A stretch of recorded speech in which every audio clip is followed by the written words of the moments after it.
Hi guys, it's Bungie and welcome back to my channel where we talk about true crime cases from all over the world, with our main focus being South African true crime cases.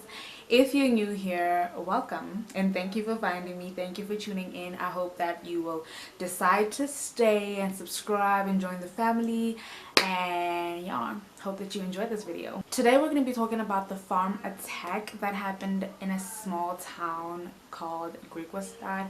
It's very absurd. The way this case turned out to be is not what a lot of people expected it to be, so it was really crazy and scary, and it really captured a lot of people's attention as it was, unfolding. So I'm pretty sure that you guys would love to hear about this case as much as I loved researching about it. But before I get into it, you guys already know that I have to make my usual disclaimer that I mean absolutely no disrespect to anybody that I'm going to be talking about in this video, as well as all the family members that were and are affected by this case. This video is purely for educational and documentary purposes, and all the information was gotten off the internet and simply compiled into one video. With that being said, we're just gonna hop right into it. So today's case, as I've already mentioned, took place in Griekwastad, which is a small country town in the Northern Cape province. It is sometimes referred to as Griekwa town, but that's a more historical name. And this small town is actually 168 kilometers west from the city of Kimberley. In this town lived the Steenkamp family on a farm called Nauhoek. They were a family of four. There was the father, Dion, the mother, Christelle, and their two children, Don and Mathela. Dion, the father, grew up on a farm as well. So, farm living was nothing new to him. He knew everything about a farm because he had grown up living and working on a farm. He was a big guy, a big boned guy, and he came off as intimidating. But despite his size, he was a sweet person, known to many as a gentle giant. He went to university to study maths and computer science, and that's where he met his wife, Christelle. Christelle had also grown up on a farm, so just like Dion, farm living and working on a farm was nothing new to her. She knew how to work the ropes, and so when they owned their own farm, they made a success of it. They also owned 4 more farms in addition to the Nauhoek farm, so you can already tell that these people were successful. Their eldest son, Don Steenkamp, was born in August 1996, and then the following year they had their daughter Marthella, and then their family was complete. The whole family was well loved by the community. They were a nice family and they were pretty involved in the church. Dion was actually a deacon at his church. He loved and cared about his children very much, and everyone could tell, but he was just an overall sweet and nice person to everyone in general, regardless of who you were to him. Christelle was also loving, sweet, and caring as well, but Dion was known as the sweetest between the two of them. Their children, Don and Mathela, went to a boarding school called Grace College in Bloemfontein, so that's where they lived, that's where they spent most of their time. But their parents would fetch them during the weekends, or if they couldn't take the children with them back home, they would visit them at school because they just wanted to spend as much time as possible with their children and just always be up to date with what was happening in their children's lives. Mathela was well liked. She had a bunch of friends. She was sweet, bubbly, and outgoing, unlike her brother Don, who kept to himself most of the time. He was quiet and serious, but couldn't really be defined as shy. Dion and Christelle cared for them very much, as I've already mentioned, and they just always made sure that their children were never short of anything they needed. They were always set. If they needed anything, they had it. Their parents would make sure that they had whatever it is that they needed. They were mainly sheep farmers, but they had some cattle and some horses on the farm, but the horses were mainly for recreational purposes. Their home was on the property on the Nauhoek farm, and there was a barn a short distance from the house. On the outskirts of the farm, somewhere near the road, were their workers' houses. So the workers also lived on the property, but their houses were a short distance or a distance from the house. On the evening of the 6th of April 2012, which was actually Good Friday, 15-year-old Don Steenkamp ran inside the police station in Griekwastad covered in blood. He dropped to his knees in front of the police and yelled, "You must come, they've all been shot, they're all dead."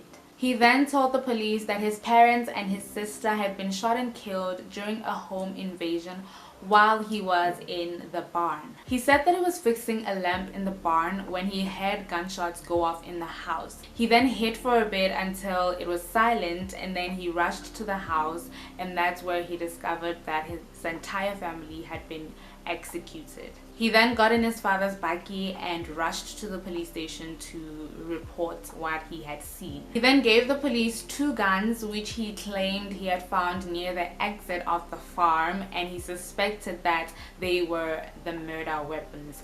These 2 guns actually belonged to his father, Dion. So the boy was hysterical and traumatized the entire time, which is, to be expected. You wouldn't expect somebody who had just witnessed such a thing to be calm. He was hysterical, he was traumatized, he was just unsettled. So the police decided to leave him behind at the police station while they headed to Nauhoek Farm, hoping that the perpetrator would still be on the property or at least be nearby. While Don was left at the police station, he kept staring into thin air and would say stuff like, "What am I gonna do without them? What am I gonna be? How am I gonna survive? How am I gonna live? They were everything to me," stuff along those lines. And he was pretty hysterical. He kept on scrubbing the blood off of him, saying that having his family's blood on him just made the entire situation 10 times more traumatizing than it already was.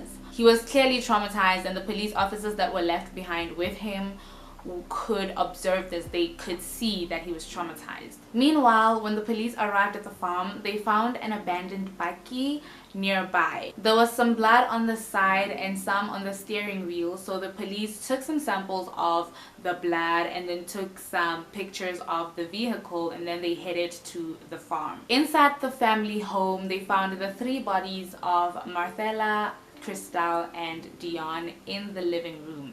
The bodies were in close proximity and the TV was still on, which gave the police the impression that this must have happened pretty quickly and unexpectedly. The family was unaware that what happened was about to happen before it happened or as it was happening. Marcella's injuries were the worst of all 3. It seemed like the attacker had a personal vendetta against her. She had been beaten so badly to the point where her face was almost unrecognizable. But there was nothing stolen at the home, and there were no signs of a forced entry or a burglary, so the police assumed that the perpetrator could have been somebody that the family knew very well. And this would also explain why it seemed as though the family was not expecting this to happen. So they continued to examine the crime scene, and they collected some evidence, took some pictures, and then they headed back to the police station to get the full story from Don as the only surviving member of the family and the only possible witness.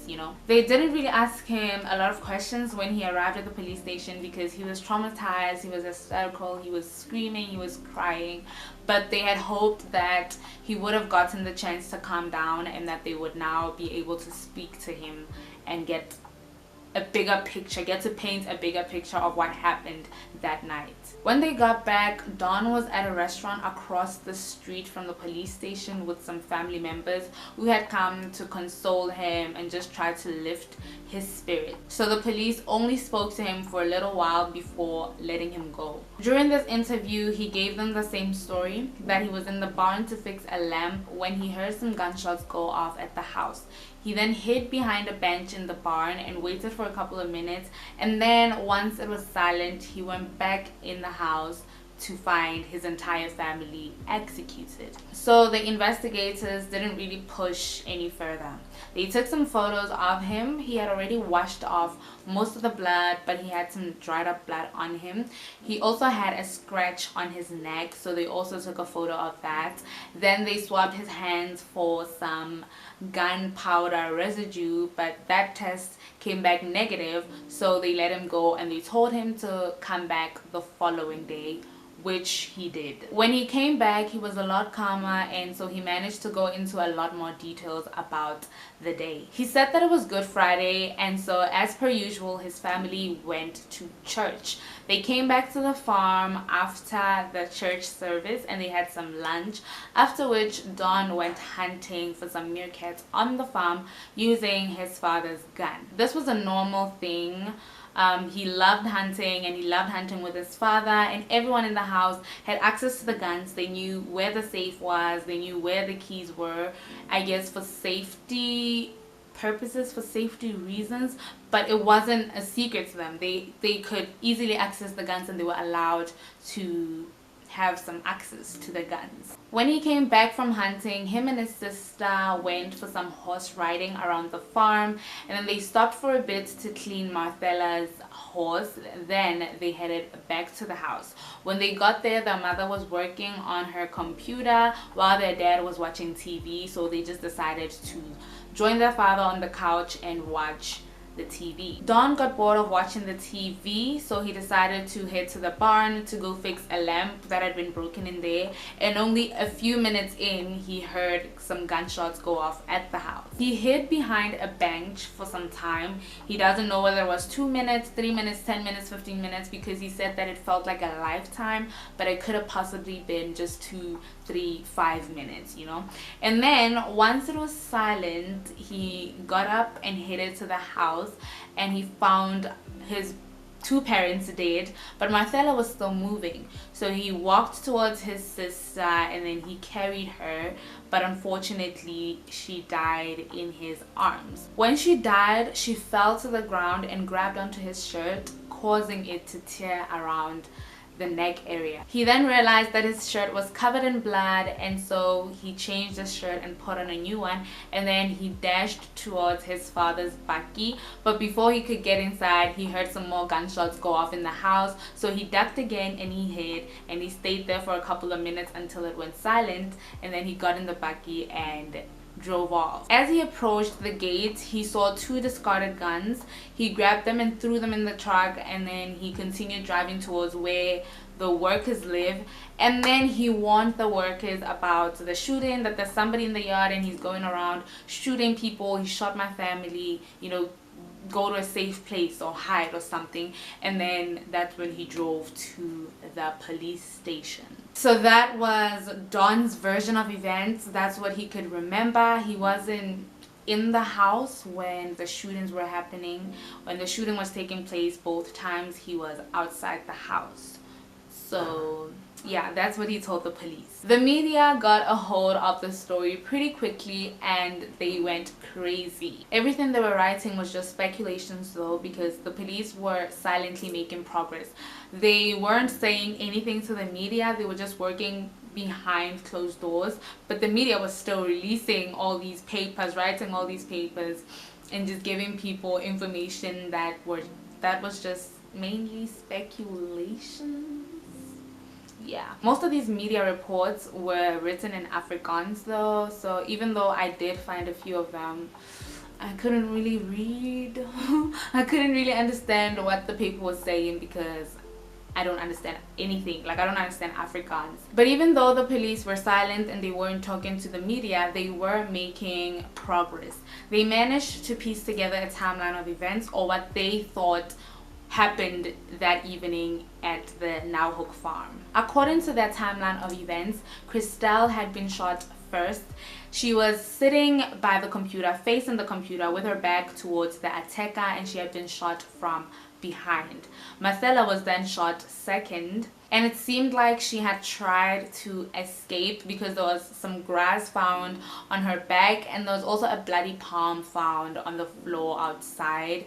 So she must have tried to get outside and was dragged back inside by the attacker. Dion was then shot last. The first 3 initial shots happened simultaneously almost. They happened within split seconds. Dion appeared to be dead after the first shot, but the shooter wasn't sure, so he shot him again and again. He was shot a total of 3 times. Christelle had been shot a total of 2 times, and Marcella had been shot a total of 4 4 times. The 2 guns that Don took to the police station were indeed the murder weapons that had been used on the family. Mathela also had some defense wounds on her arms and hands, showing that she put on a fight and there was a struggle between her and the attacker, and she had also unfortunately been assaulted, but no DNA was found on her. The community was obviously unsettled. Something like this had never happened in Griekwastad before. Even though farm attacks are pretty common in farming communities and secluded towns, this was a first for Griekwastad. Plus, the Steenkamp family was a well-liked family in the community, and so people couldn't exactly put a finger on who would want to hurt or harm the family. So again, because the police were not saying anything, people started throwing speculations around. A lot of theories started circling around the community and the media went crazy. One of these theories was that Mathela was part of some satanic cult and that she had been killed as part of some ritual of some sort. Another theory was that Don had suddenly or finally ticked and decided to kill his entire family. Some people even started speculating that Don was involved in this. But even though that was, that was the speculation, that was the rumor that was going around the community, his family and friends did not believe this at all, and they stood by him and supported him the entire way. Don was also kicked out of school because the school didn't want any part of the drama. Well, they believed the speculations and they didn't want to, well, I'm assuming they didn't want to put other kids' lives in danger. The school and Don had a lot of court cases where Don was basically fighting for his rights, saying that the school was running on speculations that were made by people and the media and not the investigators themselves. So this made the grounds for their dismissal or expulsion unfair. He won the dispute and he was allowed back in the school. But he wasn't back at school for long, because on the 21st of August 2012, after evaluating the evidence that had been collected at the crime scene, the police headed over to Grey's College to arrest Don Steenkamp for the murders of his 3 family members. Investigators said that there was no other evidence that anybody else had been on the property apart from Don, and there were workers living on the property, but they didn't see anyone coming in of the farm or going out of the farm, and none of their DNAs was found in the house. So far, all the evidence was pointing towards Don. They also found the t-shirt that Don told them about, and it was indeed covered in blood and ripped in the neck area. So that, coupled with the fact that he had a scratch on his neck, as well as the fact that Mathela had clearly put in a fight with her attacker, served as evidence to show that Don was the attacker, and so the police decided to arrest him for the murders. The South African justice system does favor children. However, there is no presumption for lack of criminal capacity for children above the age of 14, and Don was 15 at the time of this crime. The test to determine the criminal capacity of children above the age of 14 is the same as the test to determine the criminal capacity of adults. So Don was going to be tried as an adult to determine whether he was guilty or not. But of course, the presumption of innocence does apply to everybody, adult or not, so he was presumed innocent until proven guilty. His trial began on the 11th of March 2013, about a year after the murders. A lot more details about Mathela's sexual assault were released or revealed during the trial. She had been sexually assaulted about 12 to 24 hours before the murders, and so the prosecutors speculated that Don must have sexually assaulted Mathela during the horse ride, and Mathela had threatened to tell her parents about the incident, and so in fear that the secret could come out, Don decided to kill the entire family. In fact, they believed that Don had raped his sister before, but Marcella was just too ashamed because she had been violated by somebody so close to her, and so that's why she didn't tell her parents. But after Dawn did it again, she threatened to tell her parents, and everything that happened, or everything that Dawn did, was just basically to cover up the secret. The prosecutors also believed that the murders must have happened between 6:34 p.m. and 6:54 or 57 p.m. because Christelle had sent a message to her sister at 6:34 p.m. and Dawn arrived at the police station at 6:54 p.m. The drive from the farm to the police station is a 7-minute long trip, so it just didn't seem like he would have enough time to hide, then run from the barn to the house, then discover all of this, then carry his sister, and then go and change, and then run, hide again, then get in the buggy, go towards the gate, stop, pick up the guns, throw them in the car, rush to warn the workers, and then rush to the police station. It just didn't seem right. It just didn't feel like it fitted. It just didn't seem like it fit, honestly. So they speculated that he must have been the one to kill the family, and then with the amount of time that he had, he decided to change and then put the guns in the car and then drove to warn the workers and then drove to the police station. I mean, there's not enough time to do all the things that he claimed he did, but there is enough time to do all the things that the prosecutors said that he did. Also, during all of this running around and changing and all of this, where were the perpetrators? Why didn't he see them? Why didn't they see him? It also didn't make sense that the shooters would let him go without a single scratch, because I mean, he heard the gunshots go off twice, and in both instances he had just gotten out of the house and the shootings went off, the gunshots went off. It just didn't make sense. Why would they decide to spare Dawn and not Marcella, or Dawn and not Dion? It just wasn't making a lot of sense. If they wanted to kill the entire family, they would have killed him as well. It just didn't make a lot of sense. There were a lot of discrepancies between his version of events and the evidence that had been collected. The combos were not communicating.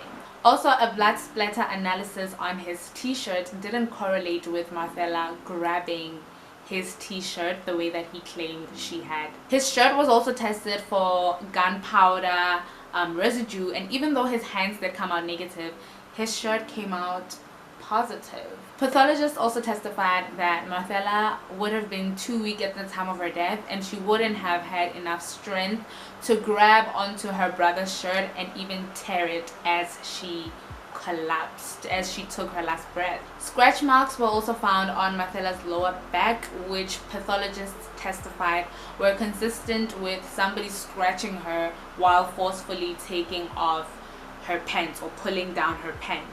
The defense, on the other hand, argued that Marcella's genital injuries had been caused by a tampon or some kind of sanitary towel, which is just ridiculous. Honestly, it's just ridiculous and disrespectful. Plus, she was not on her period at the time of the murder. When the defense was giving their closing statements, they also made an absurd and just blatantly disrespectful claim. They claimed that Dion could have been the one who sexually assaulted Marcella, and they even went as far as suggesting that the sex could have been consensual between the father and the daughter, the murder victims. The judge just stopped them on their tracks and reprimanded them, and in their defense they claimed that they had been told to say that by their client, which is Dawn. The very next day, Dawn fired his entire legal team and hired a new one, so I guess he was denying the allegations that he had directed his legal team to say those things. The new defense team then tried to have the trial reopened, but their attempt failed. Don Steenkamp was found guilty of 3 counts of murder, 1 count of rape, and 1 count of obstruction of justice. He was sentenced to a total of 76 years in prison, but he will only serve 20 years because you cannot sentence a minor to more than 20 years imprisonment, and also the sentences will be running concurrently. His sentence was actually handed down 2 days before his 18th birthday, so he will probably be out by the time he is 38. because chances are pretty high that he might be coming out, I really hope that he will be a rehabilitated person, will be a new person, and won't pose a danger or a threat to society and to the community. Because if somebody can so easily execute their own family, the rest of us are not safe. So I really hope and pray that Don will be a better person, and that Don will not have these murderous tendencies by the time he is released from prison, for the safety of the community and everybody else out there. The town of Griekwastad was known for their beautiful stones, but unfortunately now it will forever be known as the town where this horrific crime took place. Thank you for watching today's video. If you enjoyed it or found it informative, please don't forget to like it, and also if you did, you'll probably enjoy this one as well. Please subscribe to my channel while you're at it, because there's plenty more where this came from. Thank you once again for watching today's video. I'll see you next week. Bye.